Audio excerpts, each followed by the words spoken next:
Good evening, ladies and gentlemen, and welcome to a very special edition of, I guess you could say this is a little bit of TXN Sports World merging with Wednesday Night Madness.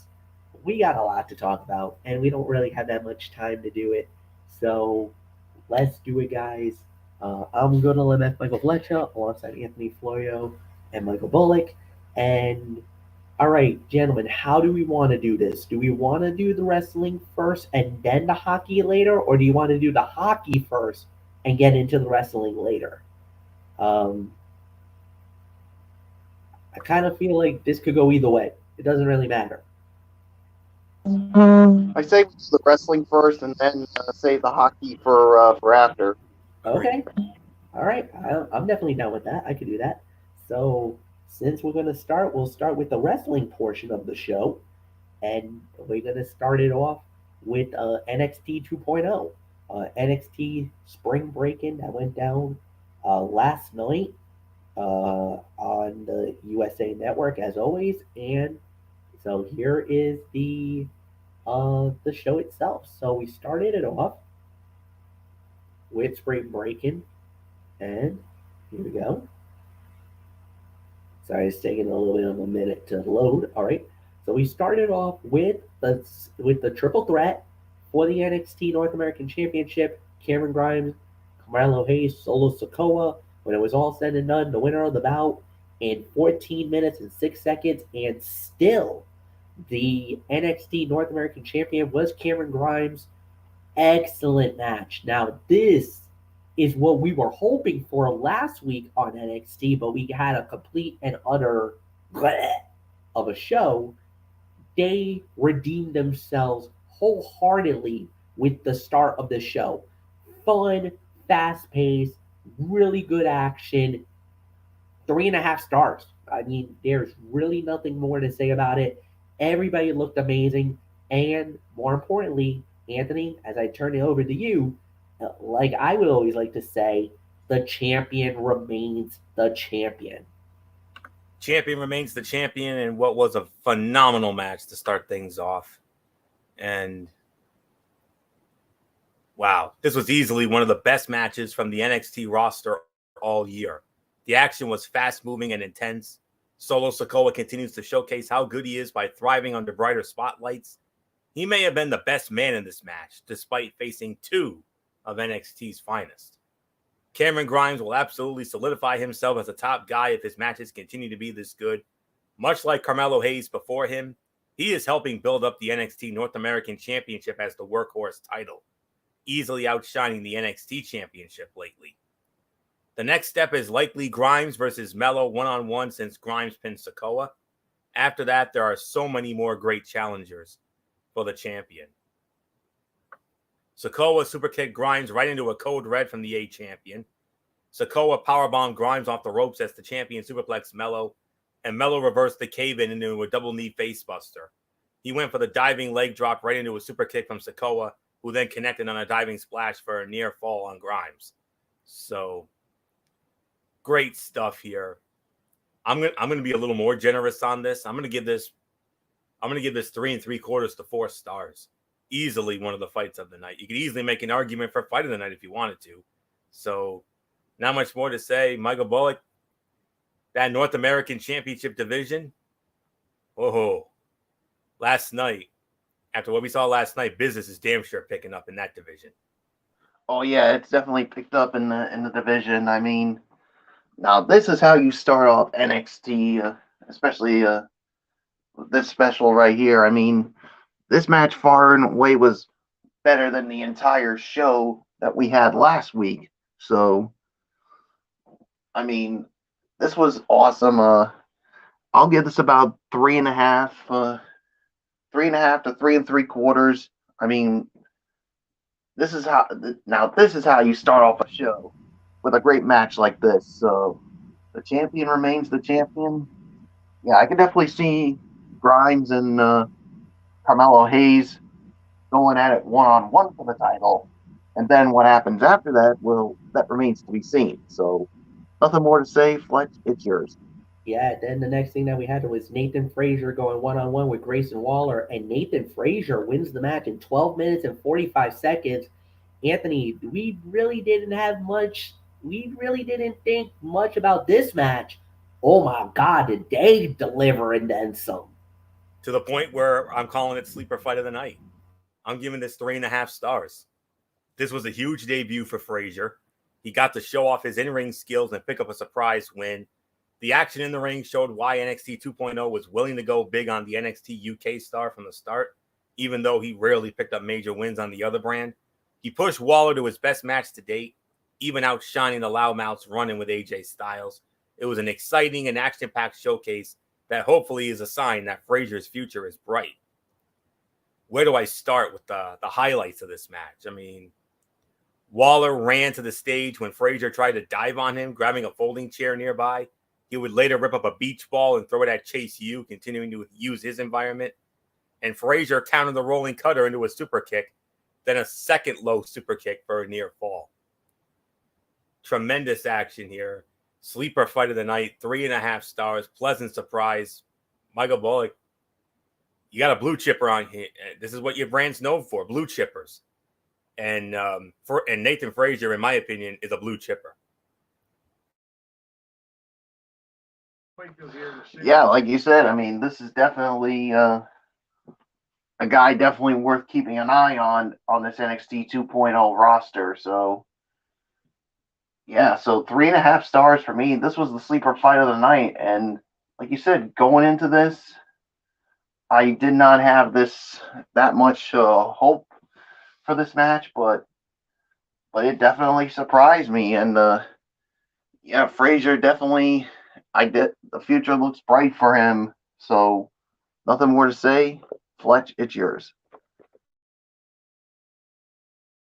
Like you said, amazing match. 3.5 stars. I totally agree with you, gentlemen. I actually did not think it was going to be this good, but it did. It overachieved in an area that I had no idea it was gonna, and it did. I was pleasantly surprised. I was thoroughly impressed. I mean, I don't even think there's anything bad to say. I think it was an incredible performance. I'm very happy. I'm very proud. Um, and Michael Bullock, take a bow on this one. Like I said, I think we got the future of NXT right now with this guy. So, yeah, he's from NXT UK. He shined in the spotlight, and who knows what that means down the line. So, amazing performance. Now we lead to the next match, which was Cora Jade and Nikita Lyons.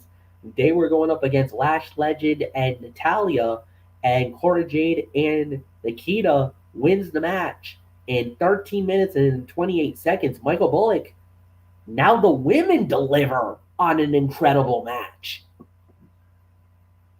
Yeah, we got ourselves 3 consecutive good solid matches here. I mean, I'm going to give this about maybe 3.25 for this. I mean, yeah, I mean, Lash Legend and Natalia thought they were going to say they run the women's division. I mean, especially Natalia, but Nikita Lyons and Cora Jade show, hey, the women's division runs through us. So the future is definitely looking bright for the women's division when you got with these two. So yeah, there's really nothing more to say. I mean, so Fletch, as I give it to you, I mean, what's this? 3 good matches to start NXT 2.0. I mean, somebody pinch me. I know. You know what? I think here's the thing. I think they were willing to sacrifice last week to give us this show. They basically had to sacrifice the horrible junk that we got in order to give us what undoubtedly already was already starting to go into a direction where 3 matches in, and I'm already calling this the NXT show of the year. Like, that's how good the show is being. Like, right now, at this point, This was another 3.25, about three and a quarter. You can even make an argument for 3.5. But up to this point, for me, this was without a doubt the best NXT show of 2022. And it was already getting to a level. Now, I know I'm going to get a lot of flack for this, but I got to say it. But it was getting to a point where I was thinking, are we on the verge of calling this an NXT takeover level event? Now, you know NXT takeover levels is like 8, 9, 10. And we were definitely on the verge. And as long as the show kept going, we were flirting with the 8, 9, 10 level. Like right now, just 3 matches in, and I already had this in my mind. I already had it at 7, 7.5 already. With still who knows how many matches to go. So to me, this really was opening my eyes, and I'm like, oh my goodness, could this end up being a banner night for NXT? Anthony, 3 matches, 3 bangers, and now I don't know how you were feeling about it, but I was starting to think, could we be getting into takeover level? And it was going there. That's exactly what I was thinking at this moment. All right. But I do have some constructive criticism for this match. I got to be honest with you. The preview we got here of Natalya versus Cora Jade did not stand out much, as Nikita Lyons was given most of the big moments in the action. Outside of an awkward attempt to pin Lash Legend when she was not legal, Lyons kept up with the others in this match. Legend was used too much, leading to multiple miscues. She has some solid moments, though, more so than in past matches.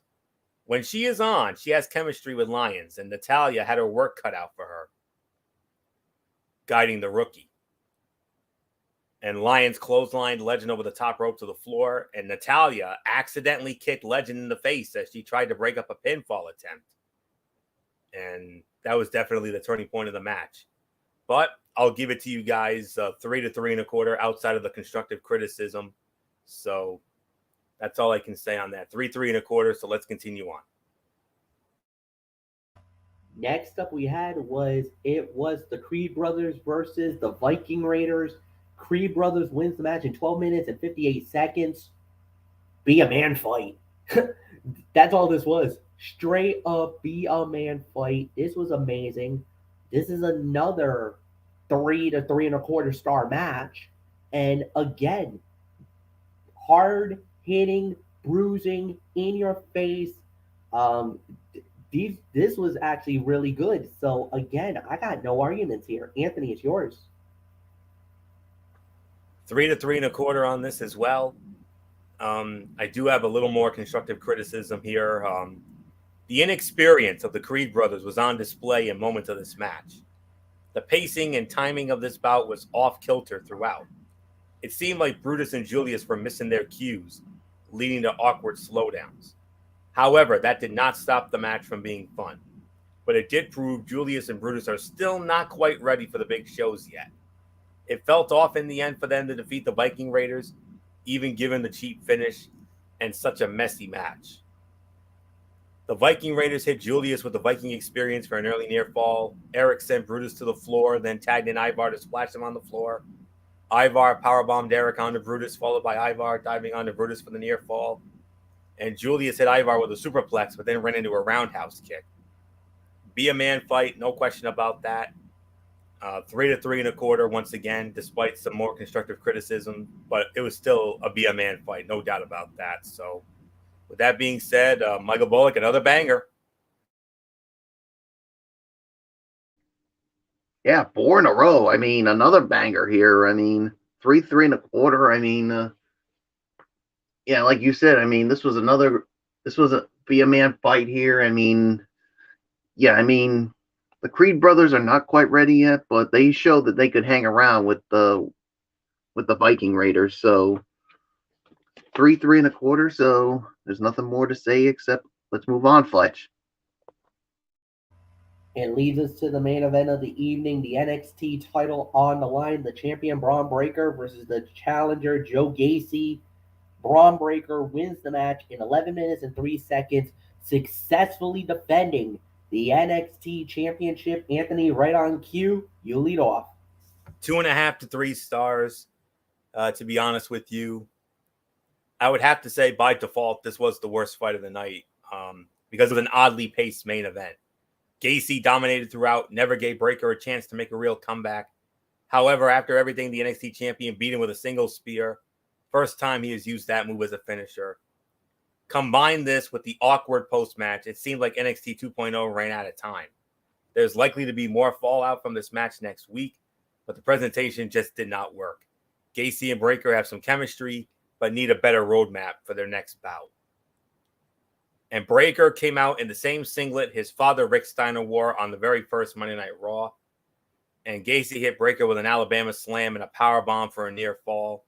But I can only give this 2.5 to 3 for the effort. So by default, the worst fight of the night for me. So Michael Bullock, it's yours. At least the champion is still the champion. And your least favorite wrestler is not the champion, Bullock. I know you would have been fuming if Gacy had stolen it. Yeah, I mean, Joe Gacy as the champion would have been a total, as the late Gorilla Monsoon would say, a total miscarriage of justice. But that did not happen. I'm going to give it 3 stars. I mean, yeah, by default, this was the worst fight of the night. Even though, I mean, it wasn't a bad match. Despite what Florio was saying, I mean, yeah, it could have been better. I'll give you that, but I don't think it's as bad as what you're making it out to be, Florio. So, just my personal opinion. So, 3 stars for me, but I do agree by default this was the worst fight of the night. So, Fletch, it's yours. Agreed. I'll go 2.5 to 2.75. I won't give it the full 3, but it was a solid main event. It was an okay match. It was worst fight of the night, which unfortunately, you know, it's a little bit of a disappointment. But at the end of the day, they did a good job. It was solid for what it was worth. Michael Bullock, you lead off on the overall review for NXT. Yeah, yeah, this was definitely better than last week's NXT. I'll give it about maybe a 7 out of 10 here. I mean, all the matches I thought were good. I mean, yeah, the title match was by default the worst fight of the night, but everything else was solid. So yeah, so there's really nothing more to say. Fletch, it's yours. 7 out of 10 for me. I disagree. I think this should go higher. I say 8. I'm going to go 8 out of 10. I thought this was finally the moment we were waiting for NXT to deliver. Yes, the main event under-delivered, but everything else was amazing. They really made a conscious effort to really turn up the heat on this, and they nailed it. This was what I said going in. They literally sacrificed the god-awful show last week that we had a stomach through to give us one of the best NXTs of the year. This is my NXT show of the year for 2022. 8 out of 10. Anthony, it's yours. I agree. I'm leaning more towards 7.5 to 8, but I'm right there with you, MF. I mean, fantastic show. All the matches were solid to good to great. Main event was the worst fight of the night. The opener was the fight of the night, the North American. That stole the damn show. And 2 matches that were pleasant surprises, the Nathan Frazier, Grayson Waller, and the women's tag team match. And the Creeds and the Viking Raiders, the Be a Man fight, we all knew it would be. So that's really all there is to say on that. So 7.5 to 8 for me. So with that, let's get into AEW Dynamite, which ended up being another loaded show as always. Loaded show as always. So we started it off with Jeff Hardy versus Bobby Fish. This was an Owen Hart Foundation tournament first round matchup, and yeah, sure enough, it was Jeff Hardy advancing. So he wins it in 10 minutes and 20 seconds. Solid opener, good matchup to say the very least. Um, really nothing more to say. It was at least I want to say about 3 stars. Anthony, it's yours. What was that time again? 10-20. Yeah, that's about right. 3-3.25. And by the way, it was a qualifying match, not a tournament match. So that'll be next. The tournament actually starts next week. Next week. Yeah. Yep. So this was a qualifying match. So Jeff Hardy is now in with the rest of them. So, all right. I will give it 3 to 3.25 stars. However, I think the match was not quite one of the better matches of the tournament thus far, thanks in large part to a clash of styles. It was disjointed early, and while the action picked up late, it still struggled to get out of first gear. Jeff Hardy remains massively over, but this is the second consecutive Dynamite performance in which he looked a step slower and a tad off compared to the performer fans have known and loved for 2 decades. Hopefully, a favorable first-round match allows him to get back in the groove and prove why he still has plenty left in the tank for one last main event run. Adam Cole was on commentary for the match. Sting and Darby Allin watched from the stands. The Avalanche Falcon Arrow by Fish is a great spot in any match, and Fish had to bend his way into a whisper in the win from Hardy. But next week, guys, on AEW Dynamite, Jeff Hardy versus Darby Allin. First round match, too. Wow. Jeff Hardy, we all know, the charismatic enigma, the daredevil. Darby Allin, who I call this generation's Jeff Hardy. Something's got to give. Yeah, so, absolutely. Oh my goodness. Do they go with the veteran, or do they give the young guy the rub? Yeah. We'll have to wait and see. We'll see. All I know is next week in Long Island, that's got show stealer potential.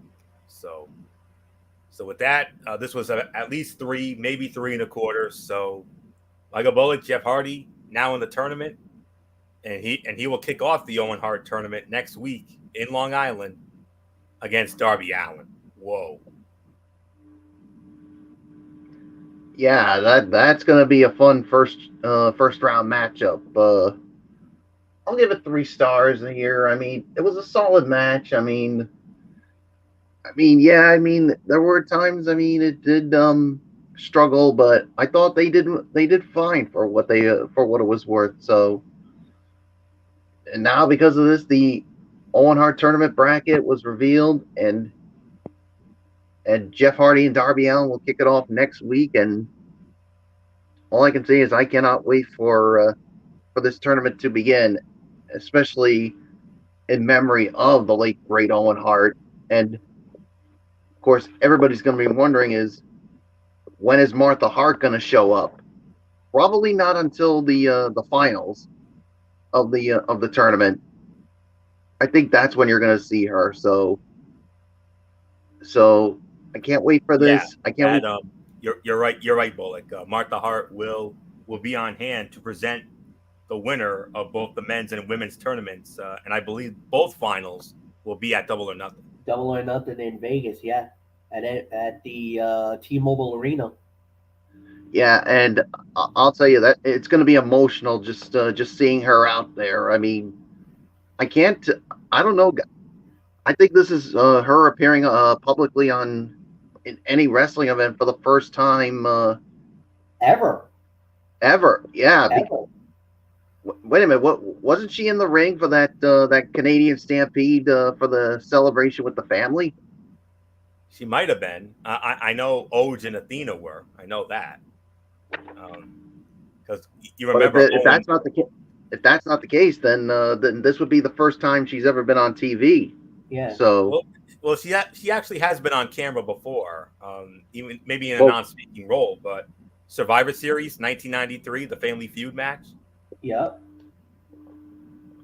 So I definitely remember that. And I think she was also on camera for SummerSlam 94 when Brett and Owen had that epic 5-star cage match. Yeah. Yeah, you may be right on that. So, anyway, I cannot wait for this. So, yeah, there's nothing more to say. So let's move on, Fletch. All right, we will indeed move on, as it was the Blackpool Combat Club. You know the guys: Wheeler Yuta, John Moxley, the American Dragon, Bryan Danielson. This time they went up against the Butcher, the Blade, and Atletico. When it was all said and done, it was the the Blackpool Combat Club. They won it 7 minutes and 27 seconds. As this time it was Danielson getting the submission victory. So, Anthony, it's yours. Despite the short time, I'm going to give it 3 stars for this was a fun little sprint, if I'm going to be honest with you.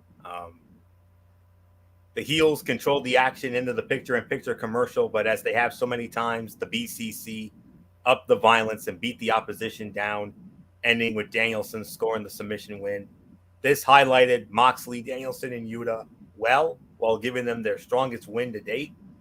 It remains to be seen where this trio is headed, rather, and what will keep them busy at Double or Nothing. But there is no denying that it has been a hell of a star-making vehicle for Wheeler Yuta and a showcase of pure physicality for Bryan Danielson and John Moxley. William Regal has been a godsend for all three, enhancing their acts and adding to the company both as a manager and a storyteller. This was the BCC's best match as a trio yet, even if Wheeler Yuta was not the singular focus this time around.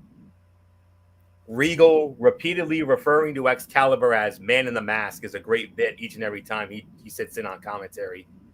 Butcher jumping Moxley before he made it to the ring was the perfect way to start the match. And Regal corrected Tony Schiavone, claiming Yuta's snap German suplex was not desperation, but pinpoint accuracy.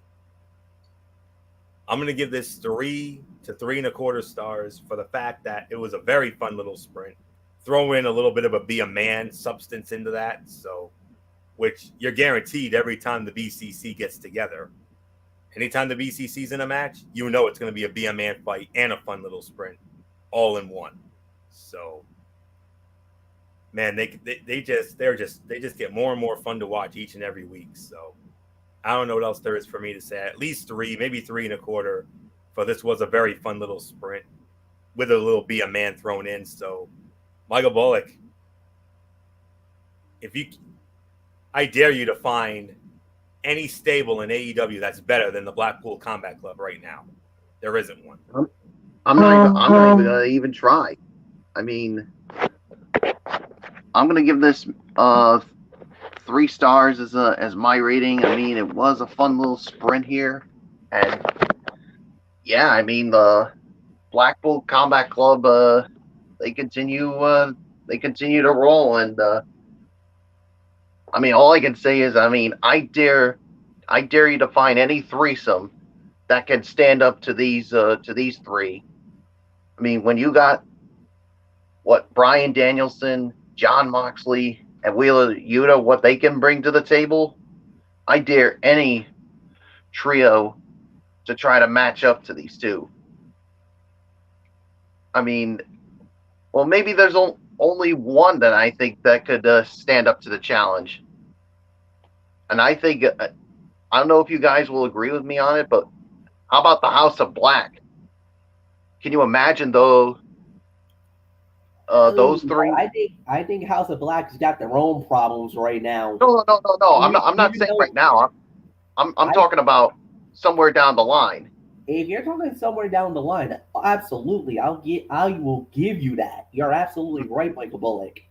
I will definitely give you those 3, and I will give you Malachi Black, Brody King, and Buddy. I will give you that. However, right now they got their own problems. They do. They do. They just tick the bear off by yes, they're trying to do the Julia Hart thing, and we'll get into that a little bit later on, but there's a trios crew that's just as dangerous, just as lethal, and is downright diabolical and has that same feeling like the Blackpool Combat Club. Cero miedo, if you catch my drift. Oh boy. Man, oh Saying, man. If it's what I think it is, oh boy. That could be trouble. They could be trouble as well. But anywho, I mean 3 stars. Fletch, it is yours. Yeah. 3 stars, no doubt about that. Mike Bullock does make a very good point about the House of Black. That's a major problem. They could be a major factor. If they want to pick a fight with the Blackpool Combat Club, that definitely could be an interesting situation. One other group that I said it, like I said, it's led by Alex Gathopoulos, and he has 3 boys and they're very familiar with each other, if I remember correctly. I know when it comes to, I don't think Pac has ever messed. Well, no way. I think Pac has faced up with Bryan Danielson before. I'm trying to remember. I think he's ran into Mox a couple of times in his day, early in his career. The only thing is he never ran into Lucha Bros. And let me tell you, man, if you see Luchas and what they've been doing lately, oh my goodness. Definitely some trouble up there as well. So we'll see how this plays out. But yeah, 3 stars. Next up, we have Warlow versus W Morrissey, which was Warlow wins in 5:49. All right. Yes, we got the payoff on who it was going to be. We got the payoff, no doubt. I just don't know if the match was as good as it was advertised. It was fine. It was okay. I just feel like it could have been a lot better. Unfortunately for me, worst fight of the night. 2 stars. Anthony, go. I agree. It was a 2-star match. It was the worst fight of the night. But let me say it like this. I mean, great to see W Morrissey, a.k.a. Big Cass, for all you WWE marks out there. The match was hard-hitting and saw Wardlow put in a position to fight from underneath if he sought to continue his winning ways. He did, then decimated security and sent them to the arena floor in yet another display of destructive power. Morrissey received a warm reception, but the idea of him working with MJF, despite a budding babyface run in Impact Wrestling as of late, that was certainly a choice. However, his current employer capitalizes on this appearance and continues Morrissey's career renaissance. I mean, Morrissey toyed with MJF during the high 5 attempt, then blowing off Shawn Spears was a fun moment and indicative that the big man sees this as a business transaction more than a relationship. Morrissey shut up a portion of fans chanting, "We want Enzo," in reference to his former tag team partner. And next week, here's something else. You want another payoff? Here's a payoff. MJF accepted the match with Wardlow, but with a few conditions that he will reveal next week in a contract signing in his hometown of Long Island. So I think for that week only, I wouldn't be surprised if MJF gets the cheers and Wardlow gets the boos. So, like we saw during the MJF and CM Punk feud. So we'll have to wait and see on that. But it's a 2-star. It's the worst fight. But Michael Bullock, it was great to see W Morrissey, a.k.a. Big Cass, 7 foot tall. You can't teach that. We all know that. That was our fun little shtick back in the day. But nonetheless, Wardlow takes care of Morrissey, and now we're going to get the payoff. Wardlow and MJF. I think it's going to be double or nothing. And then next week, a contract signing. What does that mean, JBL? It doesn't end well. So, yeah, it ain't going to end well. So, Yeah, 2 stars for me. Worst fight of the night. I mean, I was expecting something maybe a little better, but I mean, it is what it is, and looks like we're finally going to get the payoff at Double or Nothing with Wardlow and MJF, obviously with the contract signing, and I'm interested to see what kind of caveats that little stooge MJF is going to throw in when it comes to this contract signing. So obviously, it's going to be It's nothing not going to be pretty. good. It's not going to be good. Yeah, and like Florio said, for this 1 week only, MJ and Wardlow is going to be the one that gets the booze. So, but then again, that's just those typical New Yorkers supporting this little turd, as I like to call him. So, there's really nothing more for me to say. Fletch, I think it looks like we're getting the payoff now. And it's going to happen at Double or Nothing, but I don't know, man. I got a bad feeling about what MJF might throw in during this contract signing. Yep. I mean, I almost kind of almost had like a little queasy feeling when you were taking that shot about New York. I'm like, oh, Bullock, don't do this. We don't need this now. But because I know you're very true to Boston, you're very loyal to the Boston area and the New England area, to say the very least. And everybody knows that Boston and Oh New York. no! It's nothing against the New Yorkers. It's just those who support MJF. Sure, That's sure. all. That, that, That's all I'll that's say. what I'm not gonna go. I'm not going there. That's I what ain't that's what going. they all say. That's what they all say before you put the foot in the mouth. That's all I'm just saying. Oh, Bullock, you done did it now. No. I'm just trying to rattle the cage on Bullock a little bit here. So that's all. I just trying to see where he was going with it. I Not actually quite thought he a was, not quite a roast, Bullock, but almost.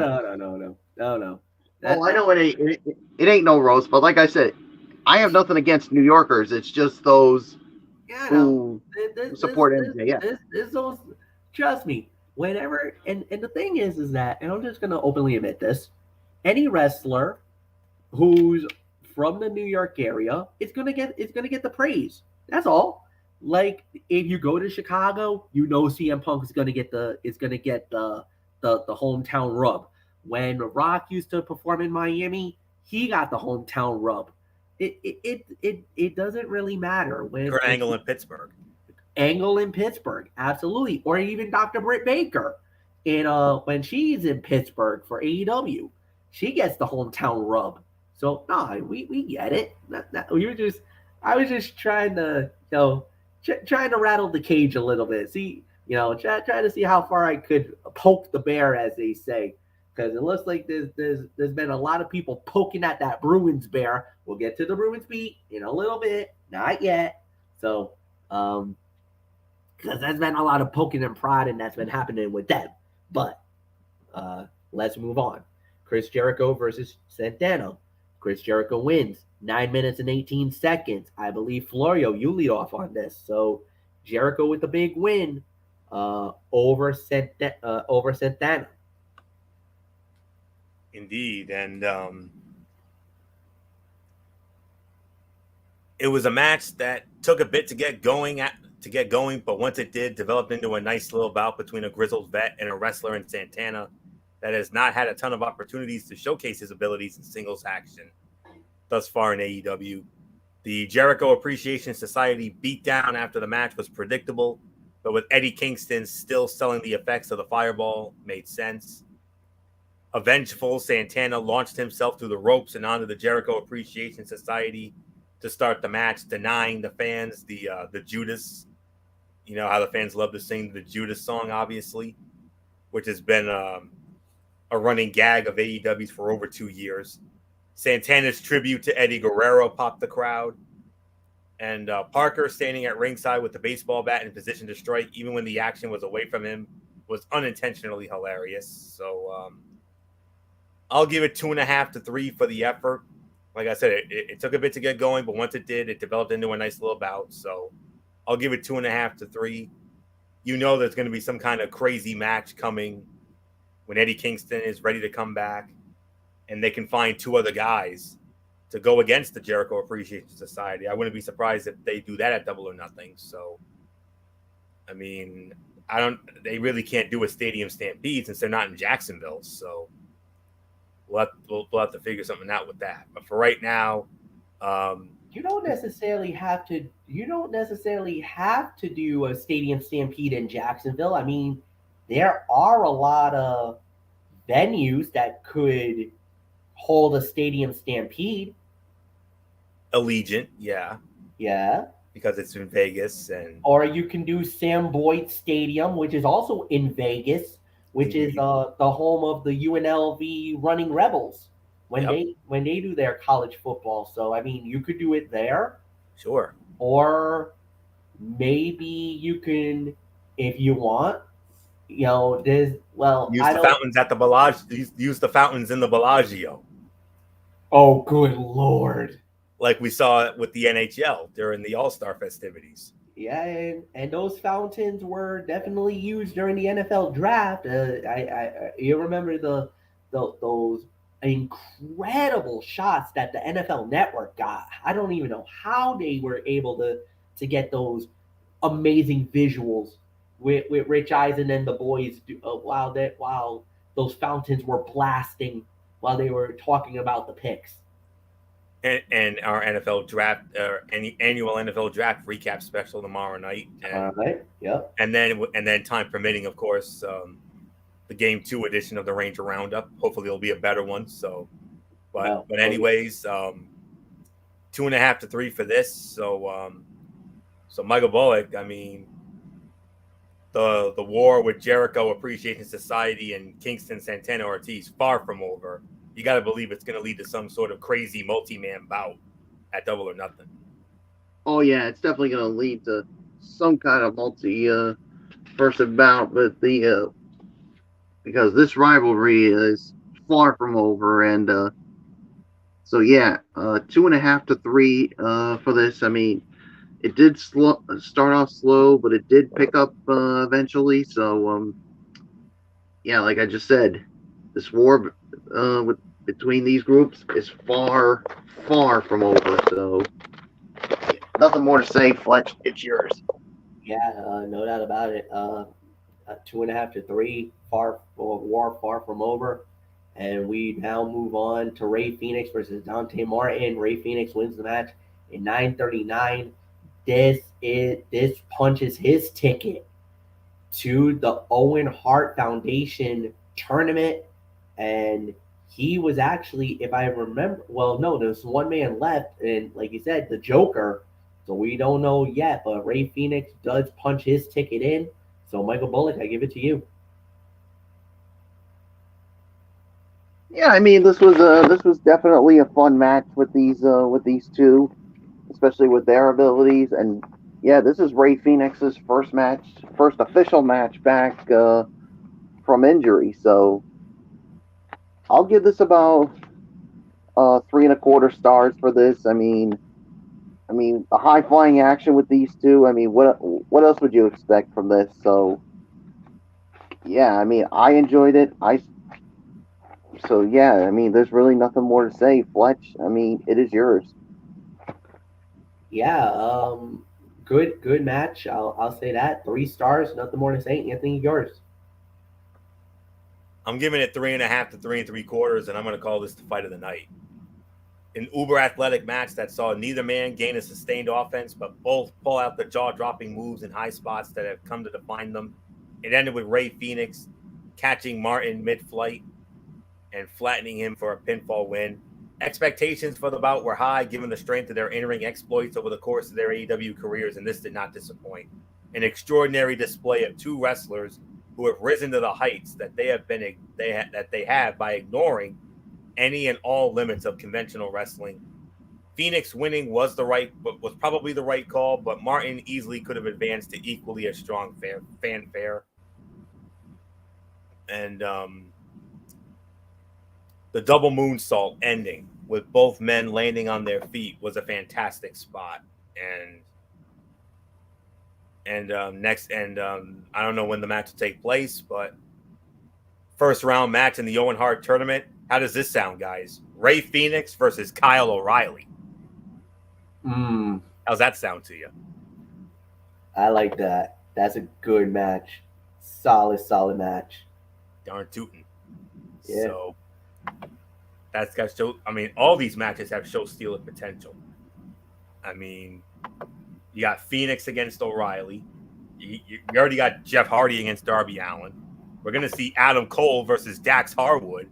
Oh, throwback to old school NXT for Bullock. I mean, that's a Bullock special right there, because they were two mainstays of NXT, Undisputed Era and the Revival. And Samoa Joe drew the Joker, whoever the Joker is. So that's going to be most interesting. So can't wait. That starts next week. We don't know when Phoenix's match with O'Reilly is going to be, but it's going to be damn sure exciting. So 3.5, 3 3/4. This was my fight of the night. There's nothing really more to say. Michael Bullock, Ray Phoenix advances. Unbelievable match with Dante Martin. High flying spot fest. We all knew it. Let off on it. Oh, Bullock let off on it. That's right. I guess my excitement for the match was uncanned. So there you go. So but Phoenix and O'Reilly, that's going to be something. So we'll wait and see. So I don't know what's next, but MF hit us with it. Actually, Anthony, you're probably gonna want to keep your mic on for this one, because this had very high stakes, because it was Impact versus Ring of Honor, as it is the main event to determine the undisputed Ring of Honor Women's World Champion, the reigning, defending, undisputed Ring of Honor Women's World Champion, the virtuosa Deonna Purrazzo, going up against the interim champion, Mercedes Martinez. When it was all said and done, the winner of the bout in 10 minutes and 19 seconds, and now the undisputed Ring of Honor Women's World Champion, Mercedes Martinez, wins it all. She takes both belts. She is now the undisputed champion. Look. Okay. Great effort. Solid main event. But for such a high-stake main event, and for such a huge moment for Ring of Honor, I'm sorry, guys. This did not deserve the main event spot. And they did not live up to the hype. I mean, at best, I can only give this about maybe 2.25, 2.5. I think it was an underwhelming main event. It was sloppy in certain moments. And I'm just going to call it out. The AEW booking swung and missed here. This should not have been the main event. I'm sorry. Not a really good show closer, to say the very least. And you could feel it. Even the crowd wasn't really interested in this match, which is a damn shame, because both these women are amazing in the ring. So there was really nothing more to add here. Anthony, I had to say it. I was thoroughly disappointed with this match. I can only give it 2.5. I agree. Competitive match between two strong in-ring competitors did not generate the desired reaction from the Baltimore fans, if only because it was thrown out there cold with no established story. Mercedes Martinez had not been utilized consistently whatsoever, and Deonna Purrazzo, despite a reputation that preceded her, is a star for another company, Impact Wrestling. The audience was respectful of the performers and politely applauded their efforts, but the reaction was not what a match of this magnitude with the stakes it carried deserved.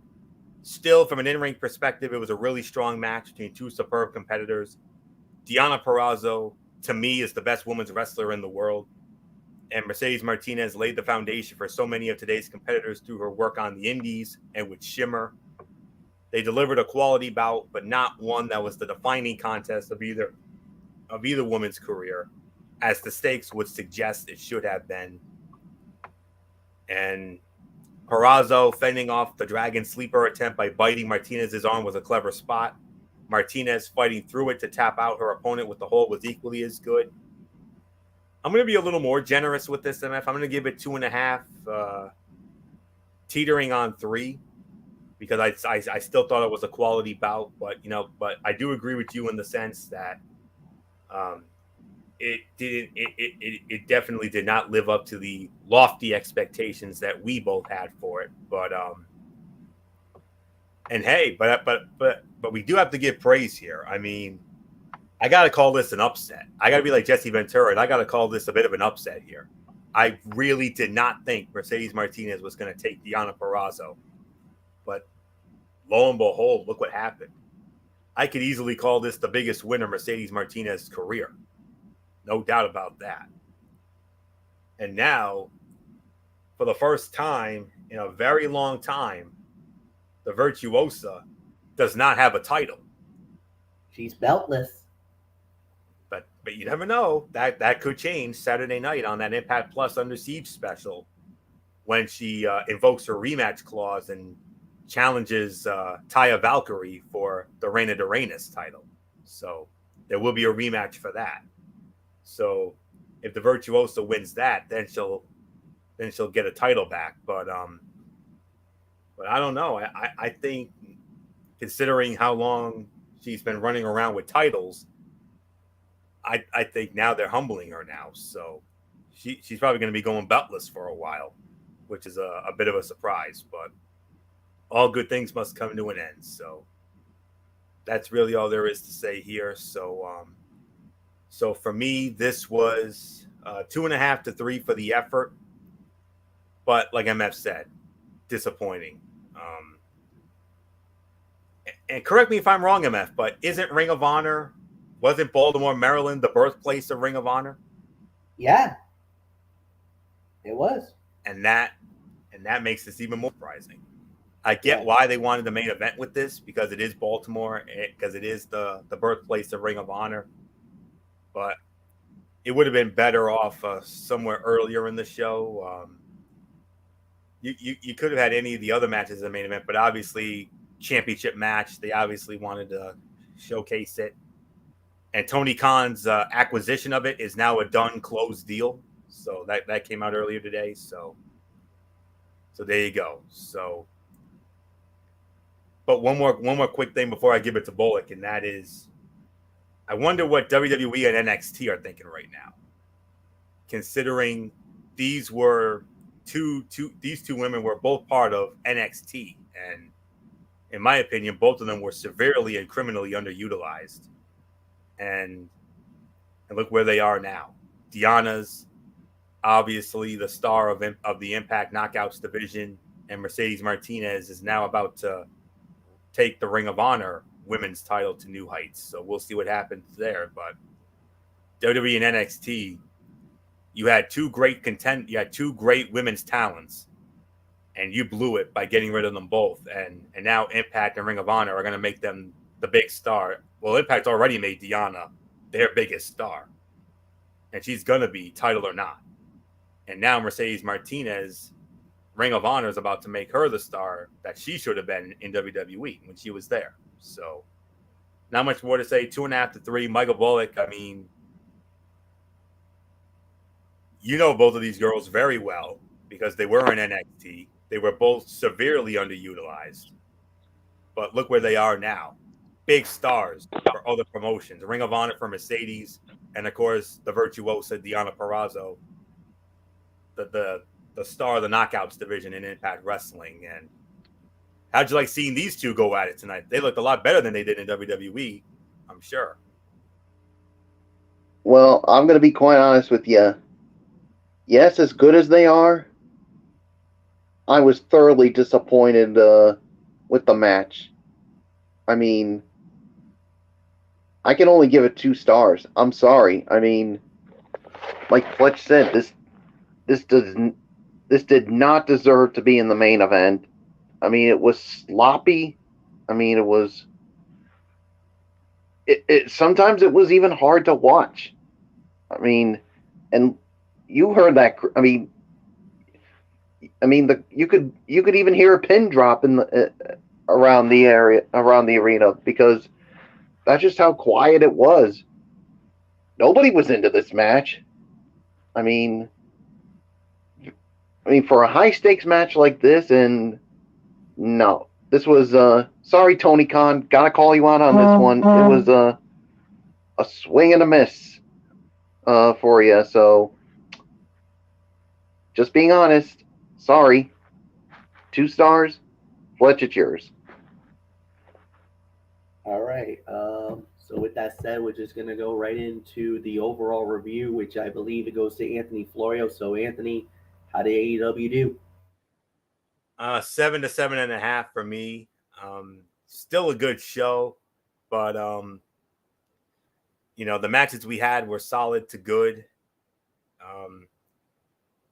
To me, the fight of the night was Ray Phoenix and Dante Martin. The worst fight was Warlow and Morrissey. I mean, and then of course the women's match, which ended up being a disappointment, but it was I still thought it was a good show. I mean, we had some good segments. Adam Page cut one of his best promos tonight, possibly teasing maybe teasing a heel turn for him, possibly. I mean, with the way that his promo was directed, I mean, I think they might be planting the seeds possibly for a possible heel turn for the Hangman. So we'll have to wait and see on that. Great to see him back after his COVID scare last week. And then the segment with the House of Black and Julia Hart. I mean, we thought Julia was going to turn, but obviously they didn't. I mean, I think they're slow burning that. I think she will eventually turn heel. That's just my guess. I think it's setting up House of Black in the Death Triangle for possibly a crazy multi-man match at Double or Nothing as well. And then the Wardlow and MJF stuff. So for me, at least 7, maybe 7.5 for this. Bit of a step back, but it was still a great show. The crowd was great, except for the main event. But hey, I mean, next week's show looking really good in Long Island. We start the Owen Hart tournament, and on the men's side anyway, and the contract signing with MJF and Wardlow, that's going to be interesting. And Jungle Boy and Ricky Starks for the FTW belt, that could be a fun match. So we'll wait and see. So 7.5. Bullock, it's yours. Yeah, 7 for me. I mean, yeah, and of course, before I do that, I had to change my rating for the NXT event. It's an 8 out of 10 for me, so just wanted to clear that up. And when it comes to, like I said, with Dynamite, it's a 7 out of 10. I mean, it was a good show, but I mean, there were some things they could have done better. Some of the matches were good. Obviously, the worst fight of the night was Warlow and William Morrissey. And that title match was the biggest disappointment. I mean, I was expecting something good, and we got this. So, yeah, so there's really nothing more to say. So, Fletch, I mean, looks like NXT won the week when it comes to this. Yeah, they do win the week. There's really nothing more to say. Yeah, it was a huge win for them. They win it. 7 out of 10 for me for AEW, and we got nothing more to say. So now we go into the Ranger Roundup. Game 1 of the Eastern Conference first round. The New York Rangers versus the Pittsburgh Penguins. The Pittsburgh Penguins goes into Madison Square Garden and steals it from the Rangers. Final score 4-3 in triple overtime. You heard me right, folks. Triple overtime. If you were one of the early birds who stayed up to 11:50 at night, God bless you. right before 10 minutes before midnight is what I was told that this game ended, but the Rangers takes the heartbreaking loss. And it started out great for the Rangers. Adam Fox got the first goal, a power play goal, assisted by Chris Kreider and Mika Zibanejad. And then Andrew Kopp, continuing his amazing play, he gets the goal that started the second period, and that was when the Rangers were up 2-0. Then the Penguins was like, you know what? Enough of this. Then Jake Gensel gets the first goal. Crosby and Russ gets the assist. And then Gensel gets the second goal of the game, his second goal of the game, assisted by Rust and Crosby at 11:47. That made it 2-2. The Rangers gets a shorthanded goal thanks by Chris Kreider. An incredible pass by Mika Zibanejad to get him the assist. That gave New York a 3-2 lead. Well, that only lasted about less than a minute because Brandon Rust gets a goal, a power play goal. Yevgeny Malkin and Chris Letang gets the assist. And then, which was a very interesting moment in the game that needs to be addressed, was that the starting goaltender for the Penguin, Casey DeSmith, he actually got hurt during the game in the overtime, and Luis Damask had to come in, and he basically took over for the Penguins. I believe he got hurt in the second overtime. He made 17 saves going into this, and then Yevgeny Malkin, one of the killer three, the big three of the Penguins, sends the Rangers home into heartbreak. And oh, by the way, this was before all this could have ended with a 4-3 Ranger win. As Cabo Caco, I think he gave it to Fibula, who got the goal. We thought it was the game winner. Penguins screaming goalie interference. They challenge it. They go to Toronto. Goalie interference confirmed. No goal. That got wiped off the board. I will tell you, I flipped. I absolutely flipped out. I will say this. I was at that point of a Derek Ferreira rant. I was at that point. I absolutely went ballistic at my house. Let's just say a New York Ranger jersey went flying across the room. I was so mad when that call went down. So I will openly admit that. Malkin gets the game-winning goal. The shots on goal, they're absolutely staggering. 83 shots by the Penguins, 68 by the New York Rangers. It was that crazy. 3 stars of the game, Brandon Rust getting a goal and 2 assists. Igor Shestankin, 79 saves in the game. That's the second most saves in NHL playoff history. And Yevgeny Malkin, 1 assist and the game-winning goal to win it for the Penguins. Anthony Florio, man, we've had bad losses. Where does this rank for you as a New York Ranger fan? This has, man. Easily top 3. Yeah, easily top 3. There's actually 2 losses that I think were worse than this. Game 7, number 2 was Game 7, 2015 Eastern Conference Final, Tampa. That 2-0 win by the Lightning. Of course, you and I know what the most demoralizing is, MF. 2014, Game 5. Yeah, Cup Final. Alec Martinez. Yep. So that will forever be the most demoralizing. If it wasn't for that, I would have considered I probably would have considered this the most demoralizing. but 2014 still is by a hair. I actually could put this at number 2. I think this just surpassed Game 7 from 2015 against Tampa. But oh my gosh. But I will say this.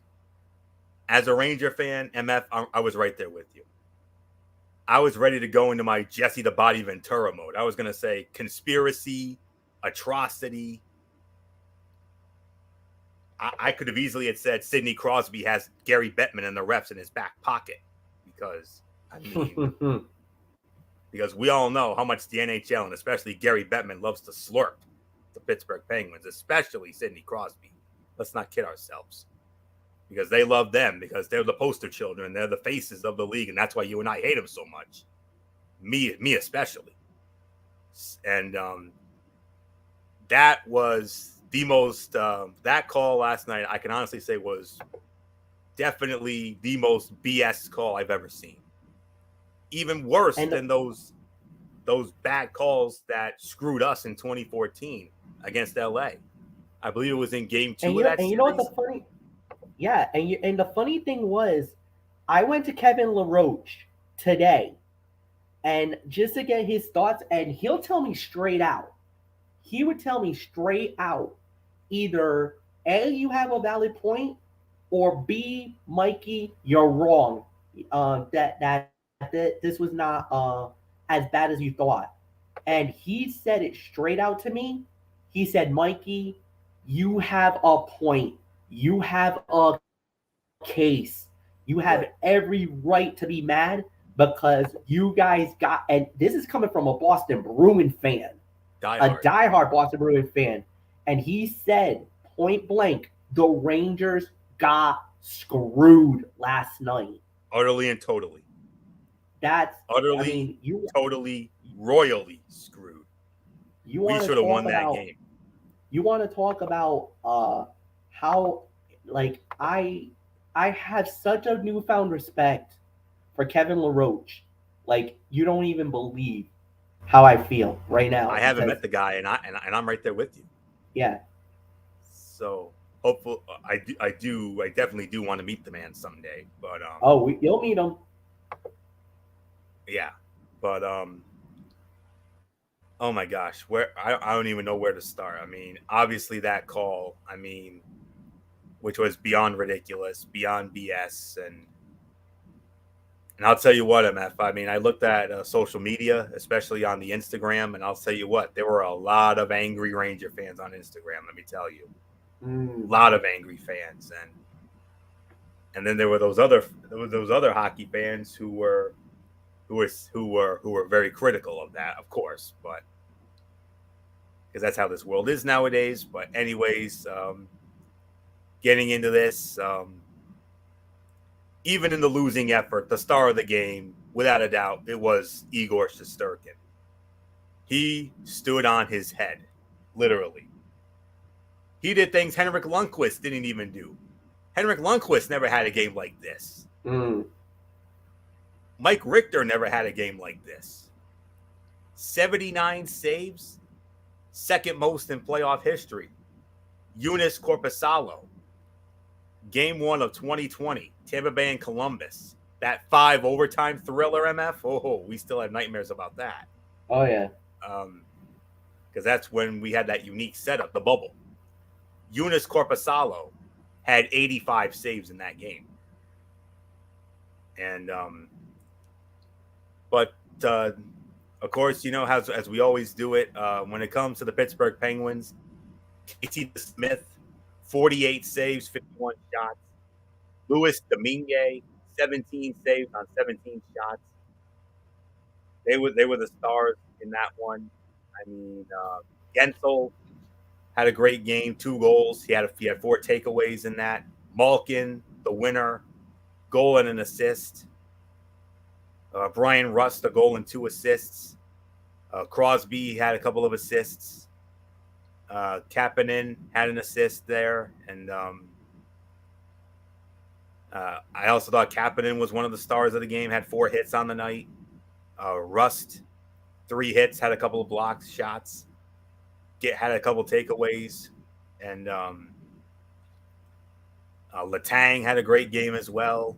Had 3 blocks and 2 hits, had an assist on his own. Marino played well, had a couple blocks, and but we got to give the Devils their due, and Louis Domingue stepping in on short notice after DeSmith had that lower body injury. 17 shots and he stopped them all. I mean, he definitely should be in the running for star of the game, no doubt about it. But of course, for the Rangers, like I said, Shesterkin was the star, 79 saves. I mean, you only see numbers like that in the video games. I mean, just amazing what he did. A lot of stars last night for the New York Rangers. Ryan Reeves had 8 hits and 3 takeaways. And then you had Zibanejad had a couple of assists. He had 3 hits, 3 takeaways. Zibanejad played great. Kopp had a goal in the game.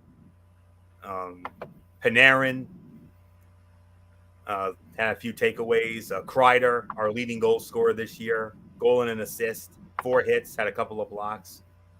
Lafreniere, 5 hits on the night. He played well. Kevin Rooney, 4 hits, had a block and a takeaway.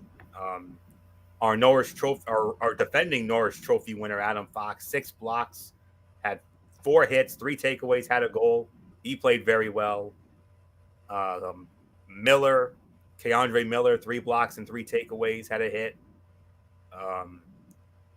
Nemeth had a solid game. The defense played solid, but it's, I mean, we outplayed Pittsburgh last night. We should have won that game. That ridiculous call was the reason why those guys on the other side even have this win. So, and I'm just going to say it like this. We're coming to play tomorrow night. You bet we're coming to play. We are coming to play tomorrow night. And you best believe we're going to be coming guns blazing because they're pissed. The fans are pissed. And we're coming. We're coming tomorrow. That's all there is to say on that. And I hate to say it, but this is a must-win game for the Rangers because they have to win this because we do not want to go back. We don't want to go to the Igloo down 0-2. We don't. No. Because if we do, we this could be like 2016 all over again, and we don't want that. We don't. I mean, it's been far too long for this. We've waited 5 years to do the Ranger Roundup again. I was hoping that we would have been more jubilant, but we would have been if these guys didn't whine and cry to the referees because of how butthurt they were. I mean, and of course, then was like, oh, Crosby's crying? Oh, let me give him a pacifier. There you go. So there you go, big boy. You got what you wanted. So just you watch yourself tomorrow night. That's all I'm going to say. Tomorrow night, game 2, we're coming to play. And I pray that we get the win, we get this win back, and then we can go to Pittsburgh with a split before we go into game 3 Saturday in Pittsburgh. So, yeah, Penguins, you didn't win that game. Bettman and the refs won it for you, plain and simple. So you did not deserve to win that game. We did. So that's all there is to say on that little rant over here. So must win, MF. We're in a must win because absolutely we got to win this because if we go back there down 0-2, we're in big trouble. Yeah, no doubt about it. We gotta win. I totally agree. We're coming to play. We're coming to play tomorrow. All right. Better watch yourselves, Penguins. You better put us away here because if you don't, we're gonna get your ass eventually. Yep, I was gonna say that. I was gonna say now speaking of that they're going to need to get their act in gear and the whole 9 yards. What is up with the Boston Bruins? 2 games in, absolutely gets throttled. First game had a bad loss. Anthony, I think you covered that with Michael Bullock. Yeah, 5-1 Monday night. And that's part of Ridiculously Raw. Part is Ridiculously Raw, and tonight. Yeesh. I mean, it was practically almost a carbon copy. Only Bruins got 1 extra goal. It was a 5-2 loss here tonight. 10-3 in 2 games. Wow.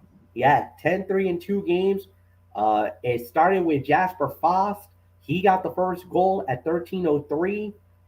Slavin and Stahl gets the assist. Then Sebastian Aho got going. First goal at 15:30. Slavin and D'Angelo gets the assist. And then in the second period, a minute 10 in, on a power play, it was Sebastian Aho, second goal, Tino Teravainen and D'Angelo. Then there was a little ray of hope. The Boston Bruins does get a goal on a power play. Patrice Bergeron gets the goal, assisted by Brad Marchand. However, that didn't last very long because almost 4 minutes later, Nino Niederreiter, he gets a power play goal. Victor Trocheck and Tony D'Angelo gets the assist on that. Third period, it was Patrice Bergeron again. This time Charlie McAvoy with the assist at 12:21. But then Nino Niederreiter gets his second of the game, an empty netter. That basically slammed the door on this game, giving us a 5-2 final score. Shots on goal, Boston outshot Carolina this time 38-34. However, just like in the first game, an injury occurred as the starting goaltender for the Carolina Hurricanes, Antti Raanta. He actually got hurt, got clipped during the game, and David Pastrnak got penalized. And I'm going to tell you, and I'm going to tell the fans and the Bruins fans, you're going to hear this. You guys were very lucky that this was not a 5-minute major and a game misconduct, because, I know Carolina fans are pissed and they were furious. They thought this should have been a game misconduct. I did not. Actually, I'm gonna defend the Bruins here. That was not a 5-minute major. That was not game misconduct level. I'm sorry. Sorry, Carolina fans. You can come at me for this. I'm sorry that Ratna got hurt, but that was not a 5-minute major. There was a little bit of collision. Yes, I get you that. It was an upper body injury. It looks like it might be concussion protocol for Anthony Ratna. But the thing is, that was not malicious. That had no intent. So I'm sorry, bro. I'm sorry, Carolina fans. I think at first they called it 5-minute major, but they had to go to the replay for it. But I thought the referees got the call correct on this in this situation. Last night in the Ranger game, Lundgren blasted, I think it was Capo. He knocked him out of the game. There was a penalty by the Rangers, and there was a 5-minute major at first, and then got overturned to a 2-minute minor for roughing. Penguin fans were flipping out on that call. They thought the Rangers got away with one. And I got a whole bunch of debate, a whole bunch of stuff from some other guys saying, no, that was the right call. No, don't worry, Mike. That was the right call. They were fine there. But that's what happened this time around. Our 3 stars of the game, just to let you guys know, was Petro Kovacek. He was the man who came in after Anthony Ratna got hurt. He had 30 saves on 32 shots. Tony D'Angelo, a hat trick in assist. 3 assists in the game. A +-2. And Sebastian Aho was the star of the game. Number 1 star. 2 goals in the game, obviously. No doubt about it. He had the 2 first goals of the game. That pretty much slammed the door on everything else. Face-offs. Carolina won 33-27. Power plays. Carolina was 2 for 9. Boston 1 for 5. Major discrepancy on that one. Boston was the more active team with the hits, 45-33. And like I said, the shooting was 38-34 advantage Bruins. So Boston's going to really have to figure it out, because now 2 games in, and you got your Michael Bullock. I mean, there was so much expectations. And the thing was, everybody was talking about the Bruins and that, they can play against Carolina. They can hang with them, that they have a team that can make a run at the Stanley Cup. 2 games in, it hasn't even been close. 10-3 in 2 games. Boston really needs to figure it out, or this could be an open and shut case when it comes to your bees. Yeah, like you said, I mean, you thought that the Bruins would be able to hang with this Carolina Hurricanes team, but here it is, 2 games in, and neither one of these games had been even close. I mean, like you said, Carolina has outscored them 10-3 in the first 2 games of the series, and yeah, they need to figure this out quickly, because if they don't, I hate to say it, but I think this is going to end in a sweep. No doubt about it. I mean, they are back at home, but they really need to figure it out. They really need to come to play, or it'll be over before they even know that the playoffs got started. So, yeah, nothing more to say. Fletch, it's yours. All right, and that is it. We're done for tonight, guys. So thank you, Anthony. Thank you, Michael Bullock. And we'll be back at it again tomorrow night with our traditional NFL Draft Special, hosted by Anthony Florio. Special start time of 10 p.m. Eastern. 10 p.m. Eastern. We're going to go through all 32 teams. We're going to give you the grades. And if there is time permitting, we will actually do the recap of game 2 of the Rangers versus the Penguins. But normally these shows do run a little late, so we'll see. We'll try, but no guarantees. But until then, for Anthony Florio, for Michael Bullock, I'm Michael Fletcher. Have a good night, everybody, and we'll see you tomorrow night for the NFL Draft Special. Bye-bye.